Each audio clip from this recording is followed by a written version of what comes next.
Daily Diagnosis here with an '01 Ram 3500, no crank condition. We're gonna see what we got here. Okay, we got the batteries hooked up, nice and tight, and we got a decent reading, so that should be enough, especially these are newer. Don't like that they're real king, but oh well. All right, let's see what we got.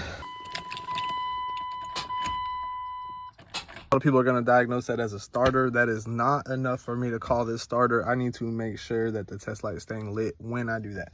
So I'm going to set up a test light and put you guys down there and go from there. Is it staying lit? Yeah. And with that, I had my son holding the test light. He held the test light for me to confirm that we do need a starter here. So starter's already here. We're going to slap it in and call it a day. Thanks for watching Daily Diagnosis.